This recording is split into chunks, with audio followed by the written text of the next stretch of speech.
All right.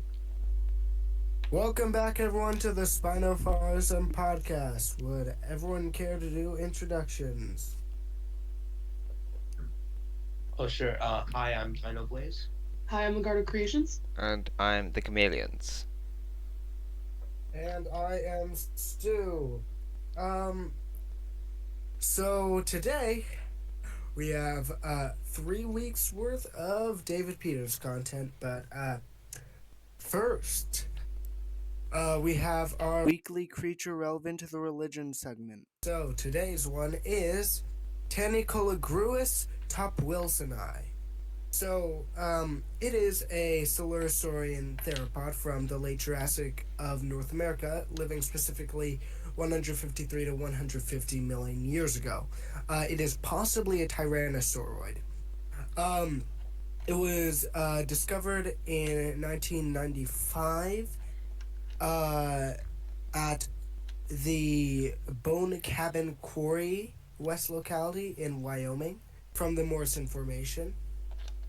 And it was originally considered to be a specimen of Silurus or Colurus. I think it's But Silurus. anyway, I think it's Silurus. Silurus. Okay, that would make sense considering that Coelophysis is pronounced that way. But it was actually described in 2005, so there was a decade difference. So, Tanny meaning long, Cola meaning limb, and agruous meaning hunter. So it means long limb hunter. Also, long could mean stretched out, so stretched out limb hunter. Then more specimens were uncovered throughout like Colorado, Utah, Wyoming. Yeah, like areas that you would find in Morrison. But it is approximately 3.3 meters long, which is 11 feet. Though there was a larger individual that measured 4 meters, which is 13 feet, and that estimate was given by Gregory S. Paul, so take it with a grain of salt. Yeah. But the estimated weight for that estimate would be 120 kilograms, which is 260 pounds. Anyway, it is relevant to the religion because it is one of the animals that Peters has corrupted. There we go. That was probably the roughest version of a weekly creature relevant to the religion segment. Now on to the new scientific papers segment. So, the paper that was picked out, since it is possibly a tyrannosauroid, was the Tyrannosaurus macraensis paper. So I'm just going to send them the group chat. There we go. Should I read the abstract or should someone else do that? You should. This is usually your segment. Alright then. So, the abstract is Tyrannosaur dinosaurs dominated as predators in the late Cretaceous of Laurasia, culminating in the evolution of the giant Tyrannosaurus rex, both the last and largest tyrannosaurid. Where and when Tyrannosaurini, Tyrannosaurus rex and kin, originated remains unclear. Competing hypotheses place Tyrannosaurine origins in Asia or Western North America, which is Larmidia. We report a new Tyrannosaurine, Tyrannosaurus macraensis, from the companion to Maastrichtian Hall Lake Formation of New Mexico, based on a fossil previously referred to T. rex. T. macraensis predates T. rex by 6 to 7 million years, yet rivaled it in size. Phylogenetic analysis recovers Tyrannosaurus macraensis as a sister to Tyrannosaurus rex and suggests Tyrannosaurini originated in southern Laramidia Evolution of giant tyrannosaurs in southern North America alongside giant ceratopsian hadrosaurs and titanosaurs suggests large-bodied dinosaurs evolved at low latitudes in North America.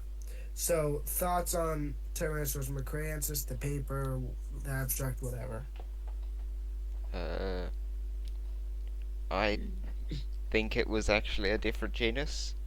Because, Tyrannoatrox. yeah, I find it strange that the editors or whoever, the peer reviewers, made them make it a species of Tyrannosaurus because originally the people who are publishing it, the publishers, wanted it to be a different genus. But whoever, like the peer revisers, whatever, kind of just made them do Tyrannosaurus macraensis. But you can actually see this in like earlier diagrams of the remains of macraensis, since there was a skull diagram of macraensis a while back, and this was before the paper was published, and it wasn't marked Tyrannosaurus macraensis, it was marked Tyrannoatrox, which that is actually one hell of a name. That is a cool name, honestly. I also think there was a rumor going around when this paper was first published that this other hypothetical genus was a synonym of Macraensis, but that was a myth, and I don't remember what the genus was. It was You know a myth regarding macraensis that I see a lot? That it's Alamotyrannus. yeah, that's the one. It isn't Alamotyrannus. Yeah, that's the Alomotyrannus? one. That's what I was talking about. So Alamotyrannus is an informally named. It's an informally named species of tyrannosaurid, and a lot of people say, "Oh, guess what? Alamotyrannus finally got named." No, it didn't. Yeah, This is a completely different specimen. that was what I was talking about. What I was They just have- forgot the name. Let me send foot of Alamotyrannus. I think it's really fragmentary, so it. they weren't able to officially name it or something, or it's like in a collection. Did the Well, bones I'm- like get into a species or something? They get cataloged somewhere? No, it's I don't know, but like it hasn't been officially studied and named. Mm. I can't find a photo of the remains. Though, isn't it in the Natural History Museum? I don't remember. Like New York? Yeah. I thought the specimen. I don't know if it's on display. Probably hidden somewhere. Oh, it's UMNH 1100. Yeah, they come from Utah and Texas. Damn. You know where Alamotyrannus was? I mean, not Alamo. You want to know where Tyrannosaurus macraensis was? New Mexico. Yeah, Those are not similar. yeah, especially in the Cretaceous when North America was split in Oh half. wait, never mind. There was also remains of Alamo-Tyrannus from New Mexico, the Ojo Alamo Formation. So it just hasn't been named Oh. yet. It just hasn't been named yet. Alamotyrannus. It just hasn't officially been named. Well, it was informally named. Yeah. Oh, but the specimens from Utah and Texas were named as Tyrannosaurus vanus, again informally named. Yeah. But yeah. Do we want to move on to Peters, or Yep. do we want to keep talking about macraensis? Well, we should probably get on to Peters quickly, Alright. because we have 3 weeks Yeah, worth we of actually articles, need to get through this. which is So, first one, Aquilolamna. no, I think we briefly I'm covered. gonna send. No, that- we covered that one last time. We briefly covered it because there wasn't much new. Oh, we did. Okay. Yeah. Let me. The first one is 2 ugly fish find each other in the LRT, which is Okay. Yeah. Let me just. Wadicthes I oxyops. sent the document link. which is a type of stem teleost from Australia. So, I sent the link to the document in the group chat, so down Blizzard Creations, you We guys got can. quite a bit of St. Peter's to cover. Yeah, you can find the links for Yeah. everything in order. and Like then all the Peters documents? Yep, I linked them all beforehand. Oh, damn. The one thing I actually, Jeez, there's so many. yes, there are so he's there are comparing. a lot. Cool. Okay, so we have the two ugly fish, which why would you call a fish ugly? Okay, it kind of looks ugly. Okay. Yeah, but he's comparing this Cretaceous fish that's a stem teleost from Australia to Genionemus, which is the white croaker or Atlantic cod. What? I don't know. His article links to the white cod, the Atlantic cod, which is Gadus mohua. The white croaker is a completely different thing. I don't know why he links to the complete wrong article. But the white croaker is a type of ray-finned fish belonging to the family Cyaenidae, which I don't know what has. It has a bunch of just types of reef fish in it, and it is. I don't know whether it's a teleost because I don't know fish taxonomy very well. Oh, I love how Peters says uh, Genionemus linatus, originally Leostomus linatus, when he uses the now debunked genus Manta. Yeah. What kind of hypocrisy is this? So yeah, it is. So it is a type of um teleost, but a pretty derived one, not closely related to the very basal Wadicthes. I don't know. There's not much else other than the fact that they both have kind of shortened faces. That's like saying that Anaerognathids and pugs are sister taxa Yeah, basically. Excuse me? because It, because they both have short snouts, or that abelisaurs and or Anaerognathids. Belosaurs and Cymosuchus, because they both have short snouts. Okay, so next is Well, then let's coelacanth phylogeny according to Peters. the Gavinia, which he says is placed as the most basal. What the hell is that? What? Oh, oh. You good? What are you... No, What? I am not. Look at this. Oh, Ugh.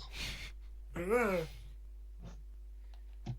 Look at the What is up with its mouth? What's up with its head? I didn't even notice. Whoa.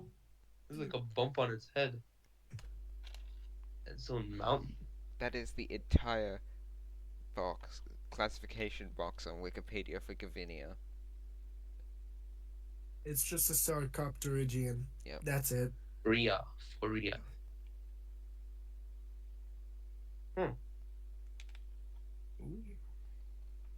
Yeah, I don't know where it goes because it's not on all of the on the cladograms, but I'm assuming it's basal, but it might not even be a coelacanth, which he claims. Yeah. I mean, what do we have of it? What do we have of Gavinia? I don't know. I don't even know if he has it in his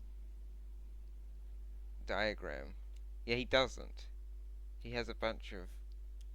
Okay, I actually need to look up Foria. Foria.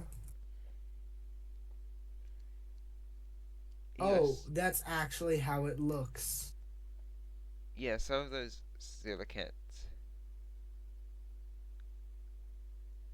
Well, But it looks more cursed in Peters's thing than what it actually looked like. I think. Like that looks slightly better. It's strange. Um, let's see here. Wow, I love how he just shows a picture of I think that's oh wait, never mind. Never mind, I may be stupid. Wait, what were I you did gonna not say? realize he just said the genus name. Of I was what? about to say I love how he said he has a diagram that just says the giant coelacanth shown here to scale with the human, but no, he actually No, does he name does drop it. not. He does not say the I may genus be name. blind. That is not a real genus. That's the name of a formation. He somehow confused this Morsoniid coelacanth with the name of the formation it must be from in South America. South America. I don't know how it is, and because the San Franciscana formation has like no information on it, I can't find what kinds of Morsoniids are found, and this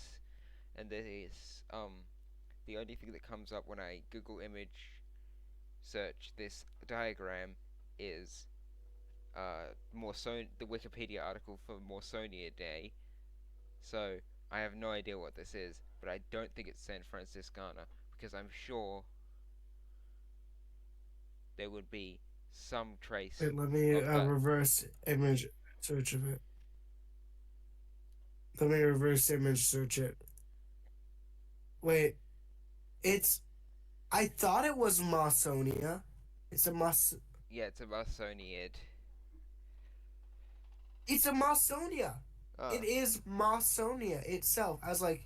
I was about to say, I love how I love how he shows a picture of Mawsonia just labeled the giant coelacanth yeah, that. shown here to scale with a human. Yeah, But I didn't say that because like, oh, I'm gonna be stupid because he said San Franciscana. okay, so Morsonia is known from South America, and it might have been known from the San Franciscana Basin. So I guess he somehow read an article and got that confused. How huh? I don't know what That just makes me confused. I don't know what any of this has to do with this article at all. Where he spends half of it talking about Gavinia and then shows no diagram of it, Wow. and yeah, there's basically no information in this article. It's just pictures of coelacanths. So his next one is revisiting Scomba voitestii. Yeah, that's a species of Scomba, which is a type of mackerel. Huh? So, yeah, he claims this I mackerel. go to check something else for 1 second. He claims What's this. he claiming about a mackerel? He's claiming it's a late surviving acanthodian. Gah? Yeah. Oh my god. Oh, let me just send you a. He literally labels Mawsonia as Mawsonia in another article. I kid you not. This is from another Piers article. I'll send you the entire references for for this article about Scomba. That's it. There's nothing more than that. Oh, next one Yeah, but so yeah, next one. is Revisiting Scomber. yeah. Well, that's the one I just talked about. It has like nothing in it other than him claiming. Oh, okay. Wait, no, he has two references sections. One of them is what I sent. And one of them actually has a paper in I think Romanian, from 1929.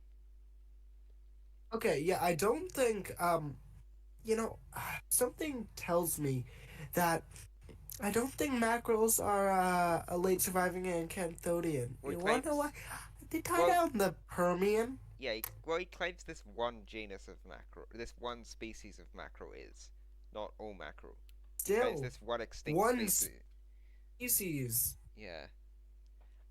And even though At least coelacanths had like, when were coelacanths thought to die out? Like, 65 million years ago ish was when they were thought to have died out before we discovered them alive. yeah, that's nothing in comparison to like 200 million years. Yeah, the next one is a pterosaur one about Gregory S. Pohl's pterosaur Wow, illustration. wow, we're actually getting pterosaurs on pterosaur heresies. Wow.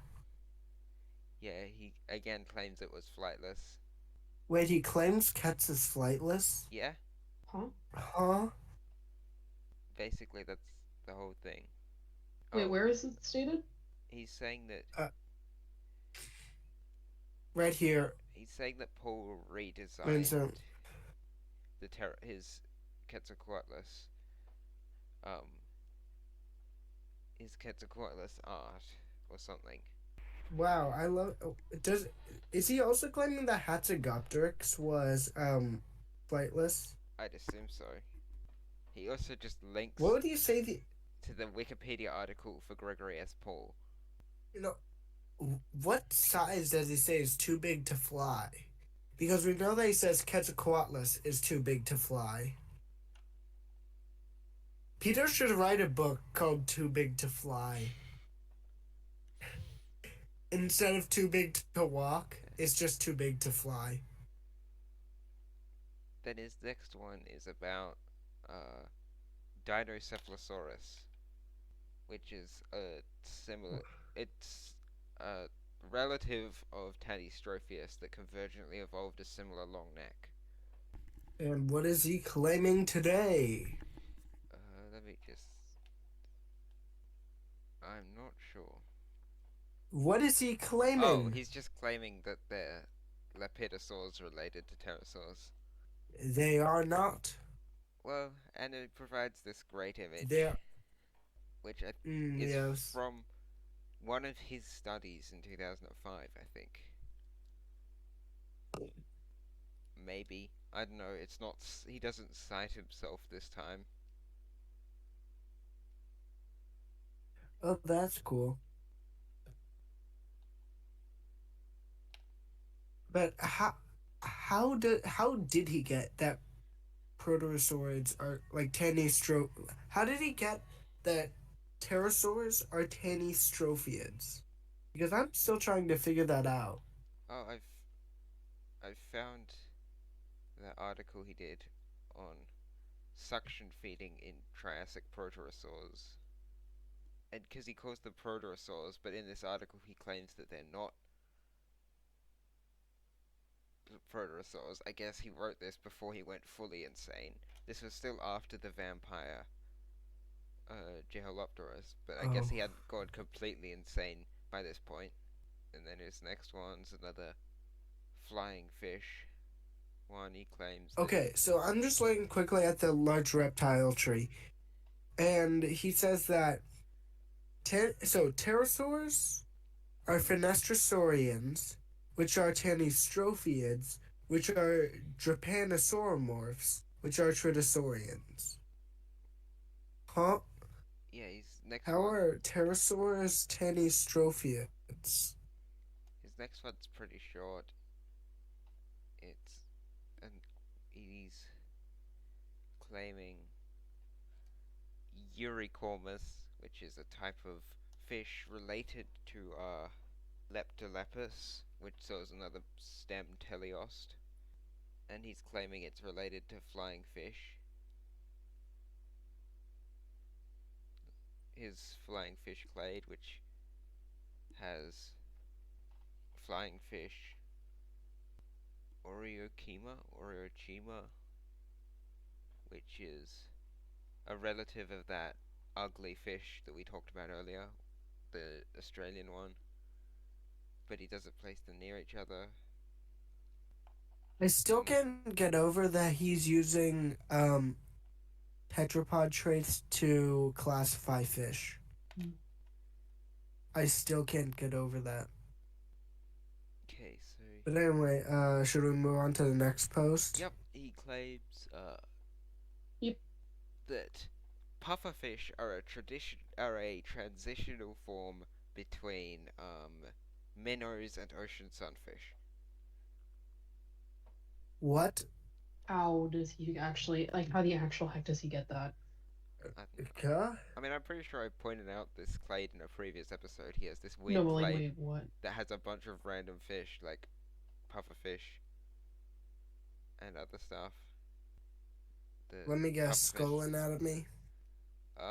Yep, looks like it. Yeah, I'm looking at. How does Peters get this stuff? Like seriously, like I love looking at like minnow, pufferfish, mola. Hmm. Yeah, I can definitely see how minnows went to pufferfish and pufferfish went to molas. It all makes sense. We have another placoderm one Of course, next. duh. His What? He's got another placoderm one next. He claims Okay.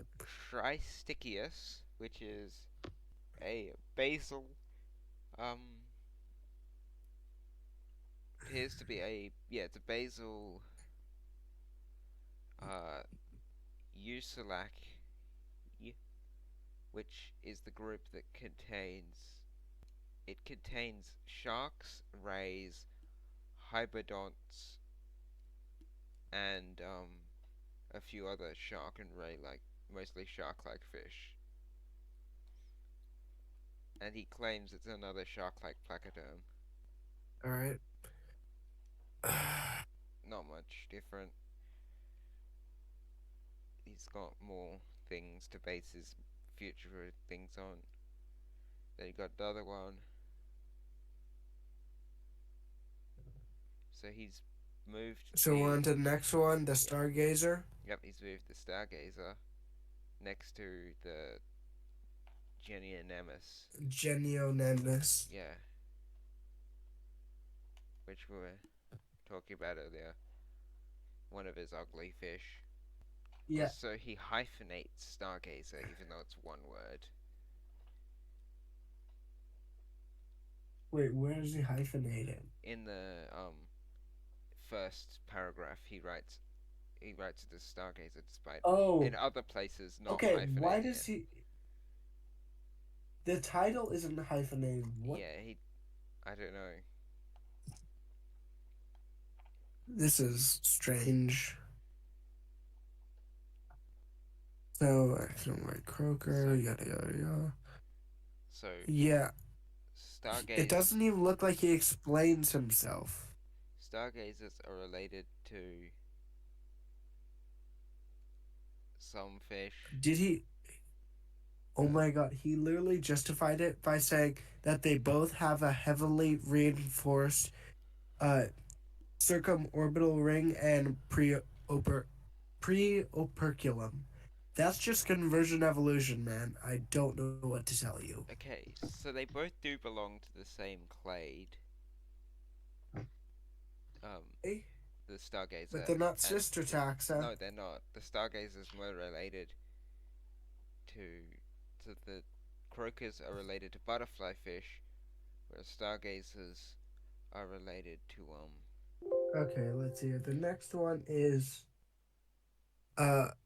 false scorpion Watsonolus. false scorpion fish and wrasses. Huh? Watsonolus. So yeah, that's what I was just saying. What the Stargazer is related to. Oh.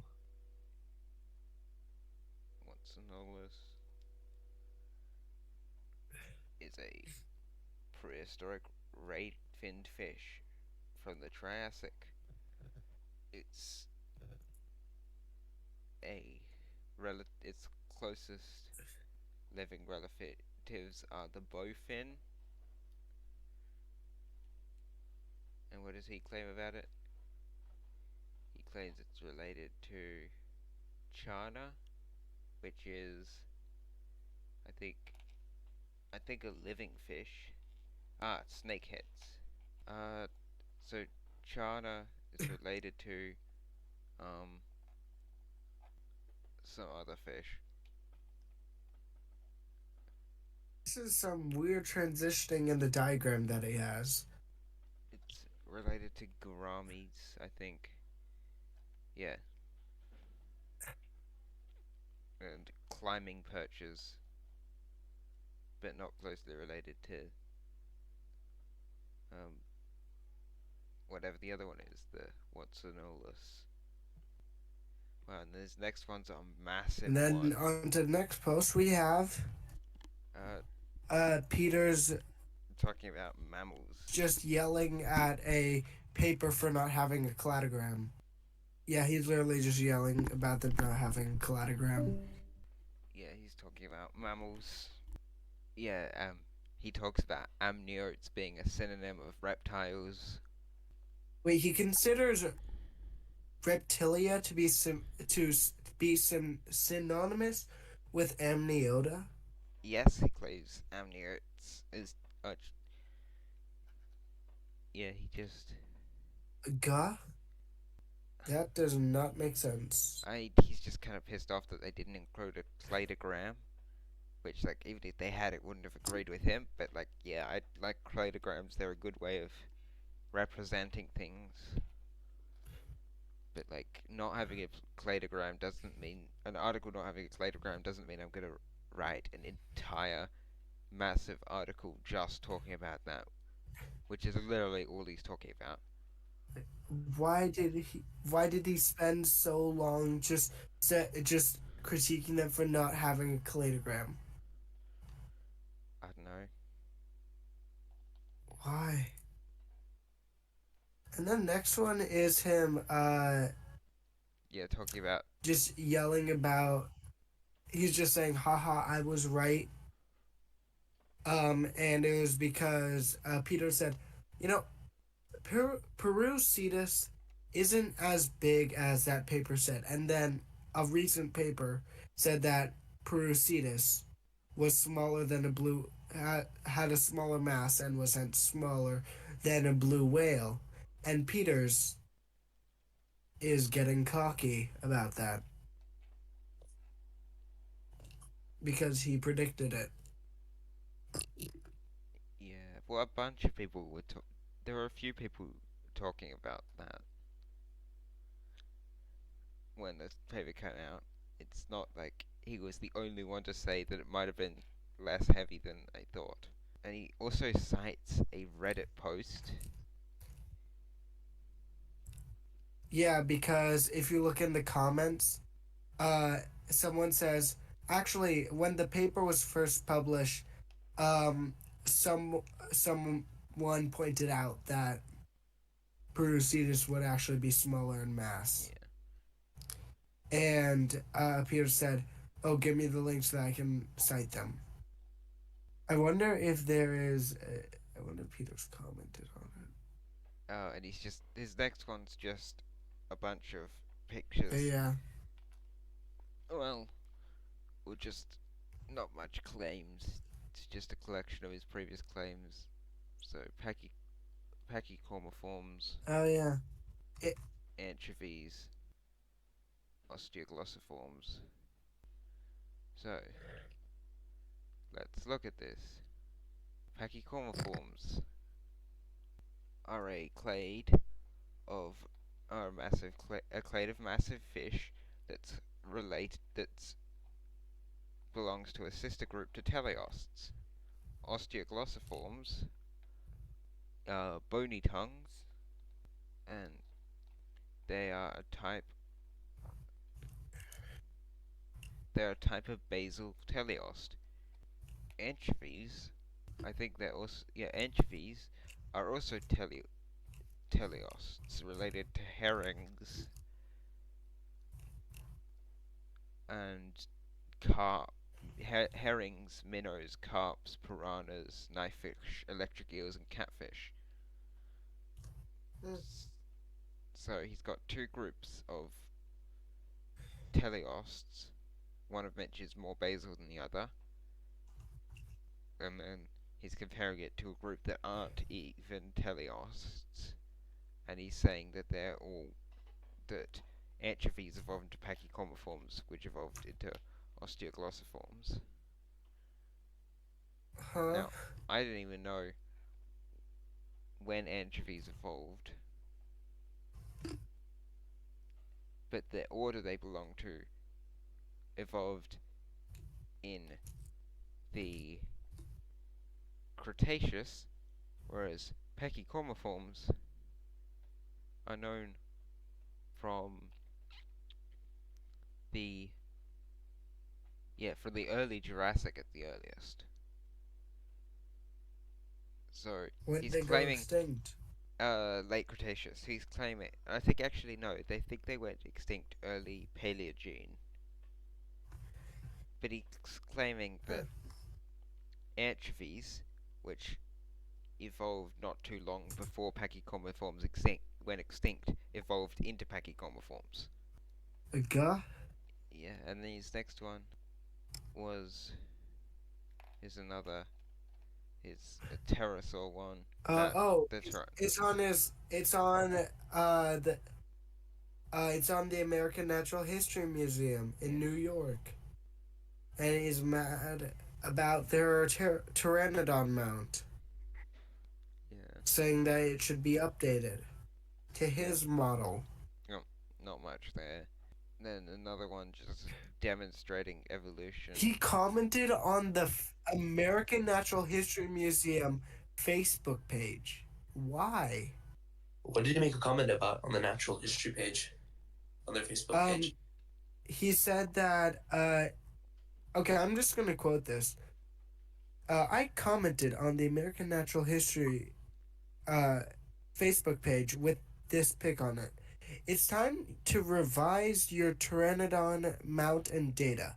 No pterosaurs preserve bat wing membranes attached to the ankles. Soft tissue specimens all have narrow cord wing like high performance glider stretched between the elbow and fingertip. This permits complete wing folding without sag like birds. We've known for 24 years that pterosaurs arose from Middle Triassic Costosaurus and small lepidosaur related to Charavipteryx longosquama and Langobard, Lango, Langobardosaurus. These taxa were bipedally. Oh, okay. These taxa were bipedal and covered in fibers similar to those found in pterosaurs. These taxa had a prebis at a pre a prepubis attenuated tail, procollis vertebrae, pteroids, Europatagia, and fibers trailing the forelimbs. Archosaurs do not have long finger 4 and toe 5. Lepidosaurs do. Archosaurs do not have an interclavicle and central sternum. Lepidosaurs do. These are incorporated into pterosaur sternal complex and sternal complex along with the clavicles.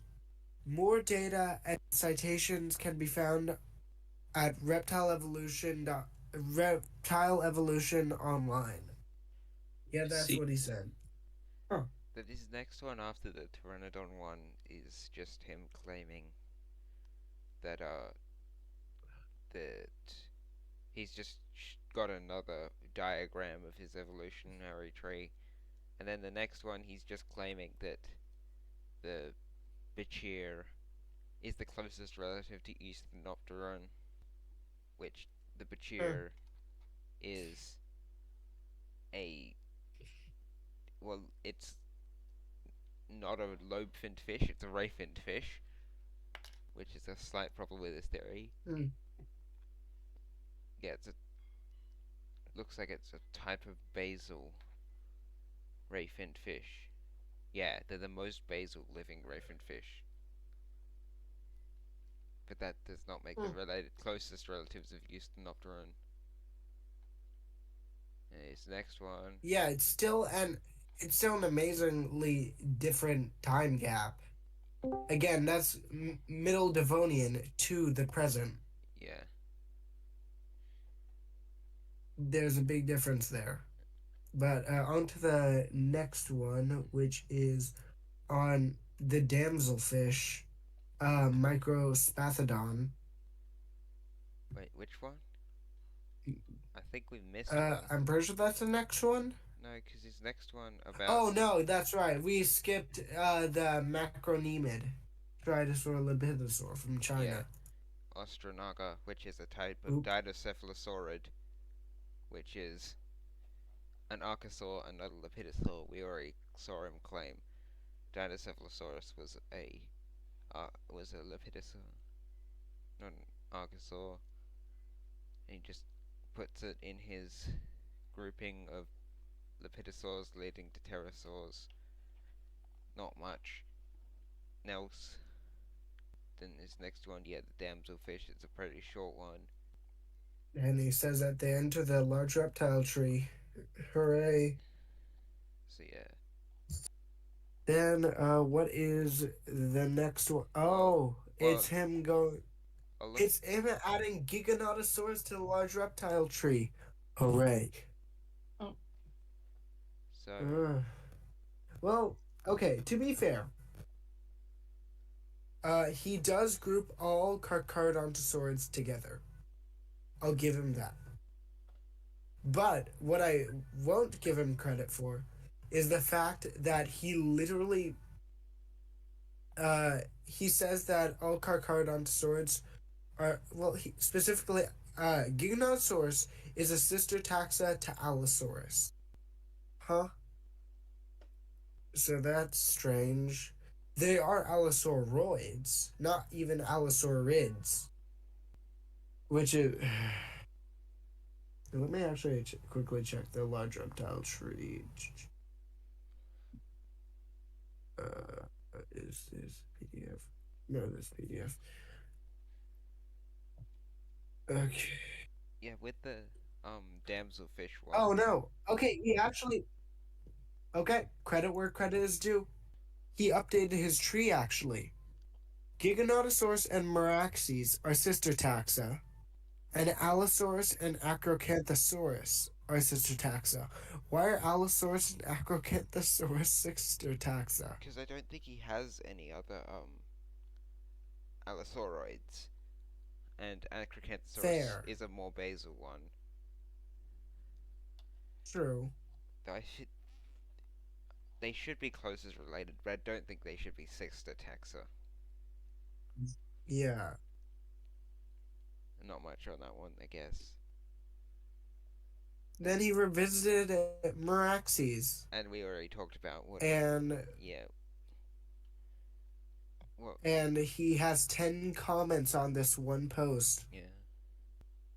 1, 2, 3, 4, 5 are all from one person. That isn't Peters. Oh. Did he remove the old Meraxes placement in the tree, or is it still there? Oh no! He actually polished it and got rid of it. Okay. Okay then. Let's see here. It's gonna be kind of funny if one of his next posts is on Seats, because he's never heard of Seats before. Yeah, One of the commenters brought it up. Seats, yeah, Mikarorum. There we go. then his next one, I don't know, it's pointing out some problem in a paper. I don't really like his responding to paper ones. They're pretty uninteresting, and he's just shouting at a wall most of the time. But he's talking about Young Guinea. The only comment on it is just a yeah. The only comment on it is saying, "You do good work. Keep it up." And then his next one's responding to another taxa of another paper. Yeah, the other one is on another paper. Yeah. Yeah, he's literally just saying, no, this paper is wrong. Here's what I do. And Yeah. that's it. Yep. Keeps doing that. Then this next one. He's talking about a new enantiodotine. So he claims it did have Pain. teeth. He claims he's seen teeth with his DGS, which it didn't have teeth. And if you actually look at the fossil, you can't see the teeth on there. You can only see it when he basically hallucinates the monster. Yeah. Yeah, he's just using Adobe Illustrator again, I Yeah. think. Well, I think he just uses Photoshop. Because I actually learned, I learned today he doesn't use Photoshop. He uses Huh. it was either Adobe Acrobat or Illustrator. I forgot which one it was. Which speaking of that, I did basically what he did with Yeah. which like what he does with Chehalopters and stuff. I did that with the Archaeopteryx Berlin specimen, the iconic one, and if it'll send through. Yeah, look. Yeah. See, this is perfectly normal. This is Yeah. accurate. His next article. Everyone would agree that this examination is accurate. His next article is comparing Chlamydosalacus, which is the frilled shark, to Cosmosalacus, which is in the same order as Stephacanthus. When did Stephacanthus and friends go extinct? A while ago. He also uses uh, Thronacrosalacus, Cretaceous. Yeah, they went extinct in the Cretaceous. which he uses an outdated Okay, genus name, Thronacrosalacus, okay. as opposed to Can I just say something? Thronacodus, which is what it actually is. Yeah. Can I just quickly say something? Yeah, you can. So, okay, so him claiming that the frilled shark is a Stephacanthus relative, honestly, that is out of all of his ghost lineage stuff, that has to be just the most believable one, considering that's a deep sea shark. Well, I don't think he's claiming that. That's all I can say. He's claiming that this one relative of this one thing that belonged to the same order as um Cladosalaki is not Cladosalaki Stenocanthus. He's claiming this one thing. Well, that order lived until the Permian, but this family might have lived to the may have lived to the Cretaceous.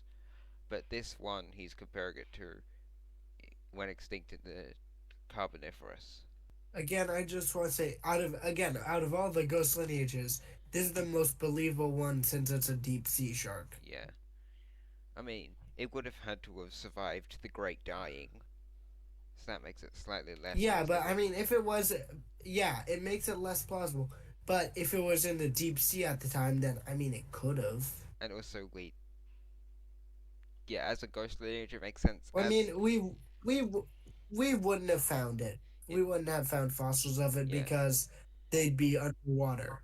and also in terms of lineage, it doesn't make any sense because we know what the closest relative of the True. frilled shark is. It's the other deep sea shark. And then we got Yeah, because genetics. the last article, which we went through this really quickly in like under an hour. We have Pycnodonts, which is Huh? well, Why is he Pycnodonts. claiming that they're barracudas? What? Uh, I guess the These are barracuda, not the barracudas. barracuda doesn't even look that much like Pycnodus, and also like the skulls look like the snouts look kind of similar, but the rest of the skull of Flagellipina and Sphaerina don't look any don't look similar at all. The only thing similar is the snout. Yeah, like look at this. This is. It's not even that similar. Again, he had to rotate the head. He Yeah, had to rotate the head in order to make it similar. And also that, But I mean, that is all the Peters articles. yeah. Actually, how? Girl. How? Well, do we want to? We'll end here. Uh, yeah, we're gonna end it here, Yep. and we're gonna record a reaction to Primeval Episode 1, Season 1. So, Goodbye. so yeah, see you guys in the next one.